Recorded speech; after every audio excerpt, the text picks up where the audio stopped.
वाशिष्ठी नदीला आलेल्या पुराचे पाणी ओसरल्यानंतर आज दिनांक 22 ऑगस्ट 2025 रोजी मौजे चिपळूणमधील कळंबस्ते परिसरातील शेतात एक भली मोठी मगर दिसून आली.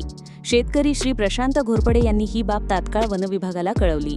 माहिती मिळताच चिपळूण वनपरिक्षेत्र अधिकारी श्री एस खान, वनरक्षक श्री राहुल गुंथे तसेच फिरते पथकातील श्री दत्ताराम सुर्वे, श्री विशाल पाटील, श्री प्रणित कोळी, आबलोली येथील वनरक्षक श्री कुमार पवार, वाहन चालक श्री नंदकुमार कदम, वॉचमन श्री संजय आंबुकर, श्री सचिन भैरवकर तसेच सर्पमित्र श्री शिवराज शिर्के, श्री प्रणित काळकुटकी, श्री प्रथमेश पवार आणि श्री सुरेंद्र भोंडवे हे सर्वजण तात्काळ घटनास्थळी दाखल झाले.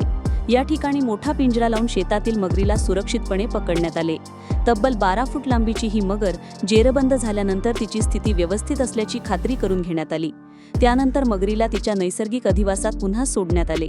हे संपूर्ण बचाव कार्य विभागीय वन अधिकारी सौ गिरिजा देसाई आणि सहाय्यक वनसंरक्षक सौ प्रियांका लगड यांच्या मार्गदर्शनाखाली पार पाडण्यात आले. वन विभागाचे अधिकारी, कर्मचारी तसेच सर्पमित्रांच्या तत्परतेमुळे ही मोहीम यशस्वी झाली आणि परिसरातील नागरिकांनी सुटकेचा श्वास सोडला. 24 न्यूज रत्नागिरी, चिपळूण.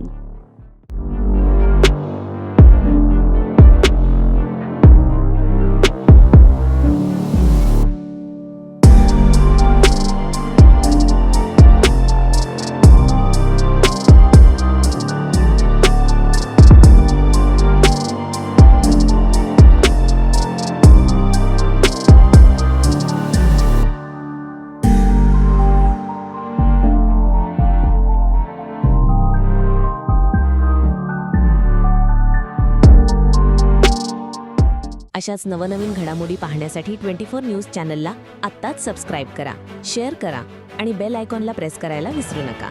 आणि हो, तुमची प्रतिक्रिया देखील कॉमेंट बॉक्समध्ये नोंदवा.